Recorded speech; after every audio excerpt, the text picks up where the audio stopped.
नमस्कार दोस्तों। मैं सबसे पहले तो आपसे माफ़ी चाहूँगा कि मैं इतने दिन के बाद एक नई वीडियो बना रहा हूँ। पर चलिए आगे बात करते हैं और अपने अगले टॉपिक पर चलते हैं, जो कि है भारत के द्वारा रूस से ज़्यादा तेल आयात।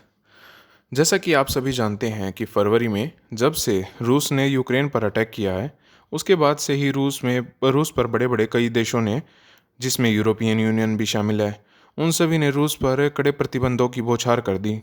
इसमें अमेरिका के द्वारा रूस पर स्विफ्ट पेमेंट सिस्टम से बाहर करना भी शामिल है। हमेशा यह कहा जाता है कि किसी भी देश को घुटनों पर लाना हो तो उस पर आर्थिक प्रतिबंध इतने कड़े कर दो कि वह देश किसी से व्यापार ही ना कर पाए।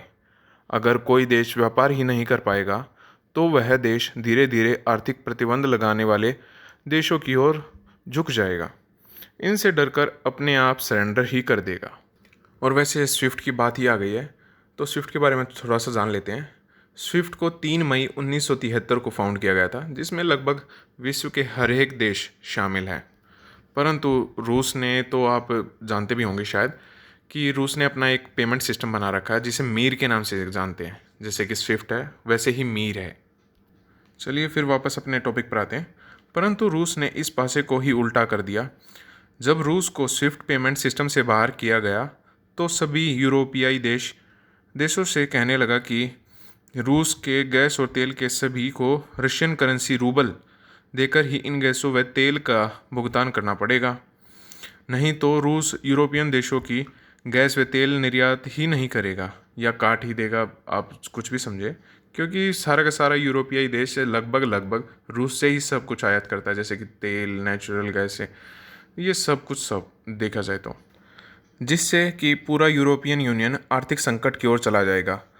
और इन सभी के बीच रूस ने अपने पुराने मित्र भारत की ओर देखा, जिसमें भारत को रूस ने कच्चे तेल के लिए $70 पर बैरल के लगभग का ऑफर दे दिया।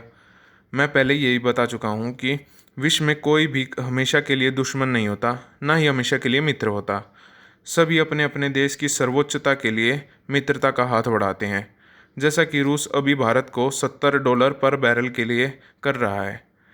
$70 पर बैरल इसलिए देना चाहता है क्योंकि रूस को कोई और जरिया दिख नहीं रहा, क्योंकि धीरे धीरे पश्चिमी देश रूस को से तेल आयात कम कर रहे हैं। वह छोटे देश पश्चिमी देशों के प्रतिबंधों के कारण रूस से तेल आयात नहीं कर रहे, जिस कारण रूस की आर्थिक हालत खस्ता होती जा रही है। परंतु भारत इन सभी देशों में एक अपॉर्चुनिटी दिख रही है, कच्चे तेल, क्योंकि कच्चे तेल के प्राइस $108 पर बैरल से $115 पर बैरल तक पहुंच गए हैं, जिससे कि भारत का राजकोषीय घाटा भी इससे बढ़ने वाला ही है। वो तो जो पता भी है आप लोगों को, क्योंकि कोविड के बाद से अपने आप ही सीधे सीधी बात है कि है ना, वैसे ही इकोनॉमी डाउन चल रही थी।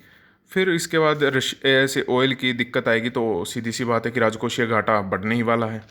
परंतु रशियन ऑयल से भारत के राजकोषीय घाटे में कुछ तो कमी आएगी, क्योंकि भारत का पहले सबसे ज़्यादा कच्चा तेल आयात मिडल ईस्ट से किया जाता था और रूस भारत की तेल आयात सूची में प्रथम 10 स्थानों में भी नहीं आता था।